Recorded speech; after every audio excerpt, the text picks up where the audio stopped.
Supreme കോടതി നേരത്തെയുള്ള ഹൈക്കോടതി ഉത്തരവ് റദ്ദാക്കിയിരിക്കുകയാണ്. അത് ജോയിന്റ് സെക്രട്ടറിയെ അഡ്മിനിസ്ട്രേറ്ററായി നിയമിച്ചിരിക്കുന്ന ആ ഒരു പരാമർശം മാത്രം വിട്ടിരിക്കുകയാണ്. ഇനി സംസ്ഥാന സർക്കാരിൻ്റെ ഭാഗത്തു നിന്ന് എന്തായാലും നടപടി ഉണ്ടാവും?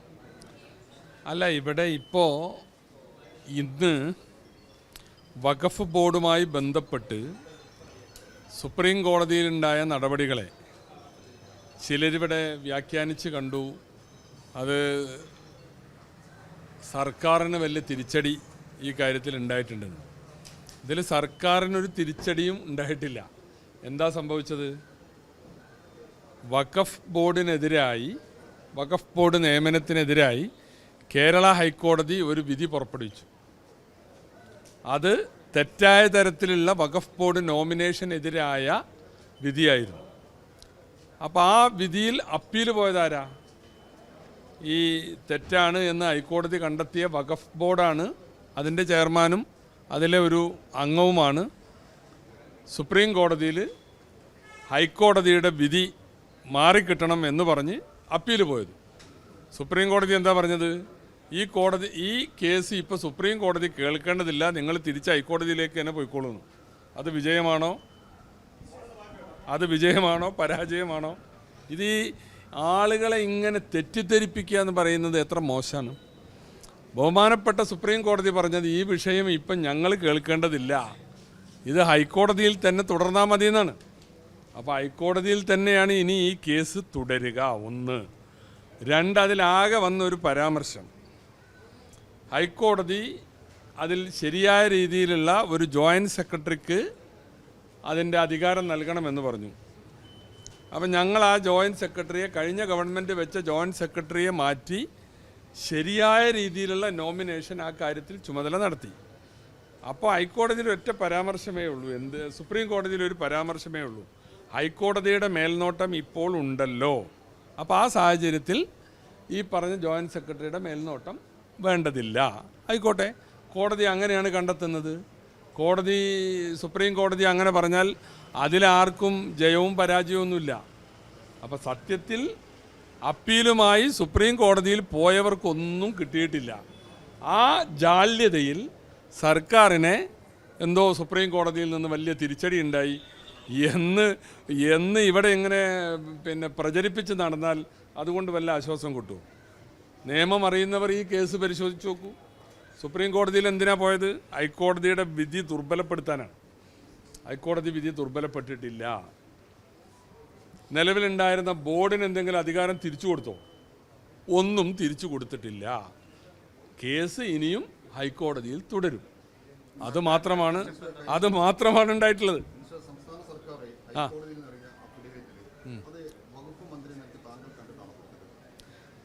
എല്ലാ അഫിഡവിറ്റുകളും ഞങ്ങൾ ബന്ധപ്പെട്ട വക്കീലന്മാർ ചർച്ച ചെയ്യുമല്ലോ. ചർച്ച ചെയ്തിട്ടുണ്ട്.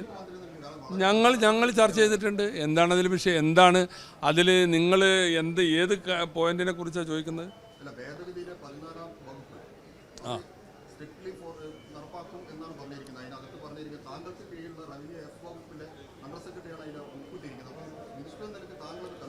അല്ല, ഞാനങ്ങനെ കണ്ടില്ലേ എന്നുള്ളതല്ല ഇവിടുത്തെ വിഷയം. കോടതിയിലുള്ള പ്രശ്നം എന്തായിരുന്നു?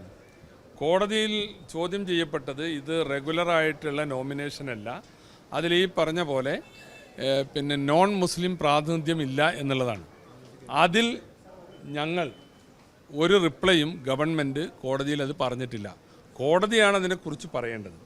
പിന്നെ ഇവിടെ പ്രചരിപ്പിക്കുന്നത് BJPയുമായി ഒത്തുകളിച്ച് നോൺ മുസ്ലിം പ്രാതിനിധ്യത്തിന് വേണ്ടി ഗവൺമെൻറ് ശ്രമിക്കുന്നു, അല്ലെങ്കിൽ ഞങ്ങളുടെ പാർട്ടി ഒക്കെ ശ്രമിക്കുന്നു എന്നൊക്കെ പറഞ്ഞ് പ്രചരണം നടത്തുന്നവരുണ്ട്. അവർ ഇപ്പോൾ ഈ കേസ് സുപ്രീം കോടതിയെ കൊടുത്തപ്പോൾ അവർ കൊടുത്തൊരു അഫിഡവിറ്റ് ഉണ്ട്. എന്താ? നോൺ മുസ്ലിമിനെ വെക്കേണ്ടത് സർക്കാരാണ്, സർക്കാർ അത് ചെയ്യുന്നില്ല, ഞങ്ങളതിന് കുറ്റക്കാരല്ല. അവർ കൊടുത്ത അഫിഡവിറ്റ് പരിശോധിച്ച് നോക്കൂ. ഇന്ന് സുപ്രീം കോടതിയിൽ നടന്ന കേസിൽ ഈ പറഞ്ഞ 2 ആളുകൾ, ചെയർമാനും മറ്റൊരു ബോർഡ് അംഗവും, അവരവിടെ ചെല്ലുമ്പോൾ കളം മാറ്റിച്ചവിടുകയാണ്. എന്താ പറഞ്ഞത്? നോൺ മുസ്ലിമിനെ വെക്കേണ്ടത് സർക്കാരാണ്, സർക്കാർ വെക്കുന്നില്ല. ഇവിടെ പ്രചരിപ്പിക്കുന്നത് എന്താ? ഇത് വെക്കാൻ വേണ്ടി ഇവിടെ സർക്കാർ എന്തൊക്കെയോ ചെയ്യുന്നു എന്നുള്ളതാണ്. സംഗതി നമ്മുടെ രാജ്യത്ത് വഖഫ് ഭേദഗതി നിയമം പാസ്സാകുന്നതിന് മുമ്പ് അതിനെതിരെ അതിശക്തമായി രാഷ്ട്രീയ നിലപാടുകൾ എടുത്തിട്ടുണ്ട്. പക്ഷെ പാസ്സായി കഴിഞ്ഞപ്പോൾ അത് നിയമമാണ്. എന്നിട്ടും ഞങ്ങൾ എല്ലാ വിഷയത്തിൽ രംഗത്ത് വന്നത് ഇവിടെ കഴിഞ്ഞ ഗവൺമെൻറ്റിൻ്റെ കാലത്ത് വന്ന വഖഫ് ബോർഡിലെ നോമിനേഷനെ കുറിച്ച് പല വിധത്തിലുള്ള ഇറഗുലാരിറ്റി പറഞ്ഞതിൽ ഒന്നാണ് ഈ പ്രശ്നം. ഏതായിരുന്നാലും ഈ പ്രശ്നം സുപ്രീം കോടതിയുടെ മുമ്പിലുണ്ട്. തമിഴ്നാട് കേസുമായി ബന്ധപ്പെട്ടിട്ട് സുപ്രീം കോടതി പറയട്ടെ. രാജ്യത്ത് കോടതികൾ പറയുന്നത് അനുസരിക്കാൻ എല്ലാവരും ബാധ്യസ്ഥരാണ്. അപ്പോൾ സുപ്രീം കോടതി അതിലെന്താണ് നിലപാട് സ്വീകരിക്കുക? വഖഫ് ഭേദഗതി നിയമം പാസ്സായിട്ടുണ്ട്. അതിലുള്ളതാണ് ഈ 2 നോൺ മുസ്ലിം ഇഷ്യൂ. അത് ധൃതിപ്പെട്ട് എന്തെങ്കിലും ചെയ്യാൻ ഈ ഗവൺമെൻറ് ഒന്നും ചെയ്തിട്ടില്ല. അക്കാര്യത്തിൽ സുപ്രീം കോടതിയിൽ ഇപ്പോൾ ഇതേ പ്രശ്നം സുപ്രീം കോടതിയിൽ തമിഴ്നാടുമായി ബന്ധപ്പെട്ട് നിലനിൽക്കുകയാണ്. സുപ്രീം കോടതി പറയുന്നതാണ് രാജ്യത്തെ നിയമം. അത് പറയുമ്പോൾ അപ്പം ആലോചിക്കാം. വഖഫ് ബോർഡിന് യോഗം ചേരാം.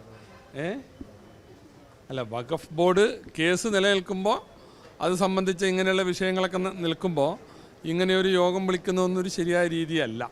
ഞങ്ങളിപ്പോൾ ഗവൺമെൻറ്റിന് അതിൽ പലതും ആക്ട് ചെയ്യാം, ഞങ്ങളുടെ അധികാരങ്ങൾ ഉപയോഗിക്കാം. പക്ഷേ കോടതിയിൽ കേസ് ഉണ്ടായത് കൊണ്ടാണ് നമ്മളെല്ലാം വെയിറ്റ് ചെയ്യുന്നത്. ആ വഖഫ് ബോർഡിലെ പല നോമിനേഷനും ശരിയല്ല. അതൊക്കെ വിത്ത് ദ പ്ലഷർ ഓഫ് ഗവൺമെൻറ്റിന് പിന്നെ ഉചിതമെന്ന് തോന്നുന്ന രീതിയിൽ അത് നോമിനേറ്റ് ചെയ്യാം. എന്താ ഞങ്ങൾ നോമിനേറ്റ് ചെയ്യാത്തത്? The case is pending before the court. ബഹുമാനപ്പെട്ട ഹൈക്കോടതിയുടെ മുമ്പിലാണ് കേസിൽ കോടതി പറയട്ടെ. അപ്പോൾ അതുവരെ വെയിറ്റ് ചെയ്യും. അല്ല, നമ്മൾ കോടതി കേസ് തീർപ്പാകുന്നത് വെയിറ്റ് ചെയ്യാം. അതിനനുസരിച്ച് അല്ല, സർക്കാരിൻ്റെ നിലപാട് അത് സമയോചിതമായി ഓരോ സമയത്തും തീരുമാനിക്കും. ഞാൻ പറഞ്ഞില്ലേ,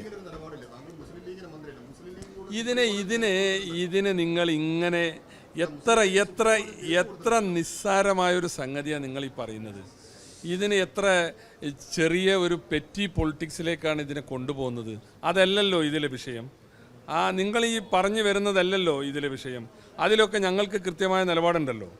അപ്പോൾ അതല്ല ഇവിടുത്തെ സാഹചര്യം. ഇപ്പോൾ ഹൈക്കോടതിയുടെ മുമ്പിലാണ് കേസുള്ളത്. സുപ്രീം കോടതി പോയവരോടും ഹൈക്കോടതിയിലേക്ക് തന്നെ വരാനാണ് സുപ്രീം കോടതി പറഞ്ഞത്. കോടതി തീരുമാനിക്കട്ടെ. കോടതിയുടെ തീരുമാനം ഞങ്ങൾ നടപ്പാക്കും.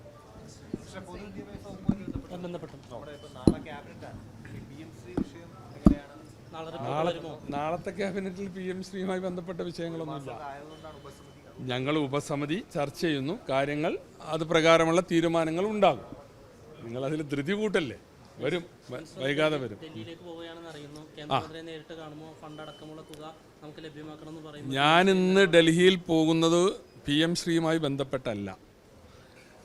ഡൽഹിയിൽ നാളെയും മറ്റന്നാളുമായി 2 യോഗങ്ങൾ കേന്ദ്ര വിദ്യാഭ്യാസ വകുപ്പ് മന്ത്രി വിളിച്ചു ചേർത്തിട്ടുണ്ട്.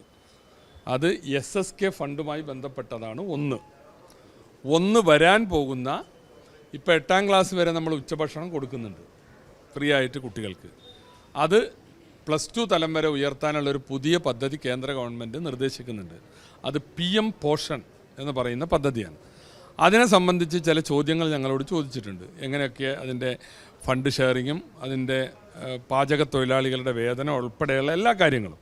അപ്പോൾ അതൊക്കെ സംബന്ധിച്ച മറുപടിയുണ്ട്.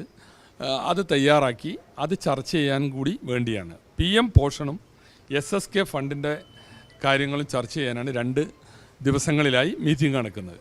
അപ്പോൾ അതുകൊണ്ട് തന്നെ ഈ സ്റ്റേറ്റിൻ്റെ അവകാശങ്ങൾ ചോദിക്കാൻ, സംസാരിക്കാൻ ഒരു പുതിയ പദ്ധതി വരുമ്പോൾ അതിൻ്റെ വിശദാംശങ്ങളിൽ നമ്മുടെ നിർദ്ദേശങ്ങൾ വെക്കാൻ ഒക്കെ ആയിട്ടാണ് ഞാനിന്ന് ഡൽഹിക്ക് പോകുന്നത്. ഡൽഹിക്ക് പോകുന്നതും PM ശ്രീയും തമ്മിൽ ഒരു ബന്ധവുമില്ല. അല്ല, അത് സ്വാഭാവികമായിട്ട് കേന്ദ്രത്തിൽ ഈ വകുപ്പ് കൈകാര്യം ചെയ്യുന്ന ആളെ കാണാനും സംസാരിക്കാനും അവസരം കിട്ടിയാൽ നമ്മൾ സംസാരിക്കും.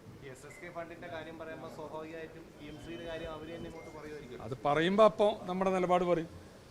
ഇപ്പോൾ നമ്മളൊരു നിലപാട് മുൻകൂട്ടി തീരുമാനിച്ച് പോകേണ്ട കാര്യം അതിലില്ല. കാരണം SSK ഫണ്ടും PM ശ്രീയുമായിട്ട് ഒരു ബന്ധമില്ല. സത്യത്തിൽ അത് പിടിച്ചു വെച്ചിട്ടുണ്ടെങ്കിൽ അന്യായമാണല്ലോ. അപ്പോൾ നമ്മൾ നമ്മുടെ റിക്വസ്റ്റ്, നമ്മുടെ കേരളത്തിന് കിട്ടേണ്ട അവകാശങ്ങൾ, അതിനൊക്കെ വേണ്ടി ഞങ്ങൾ ശബ്ദിക്കും.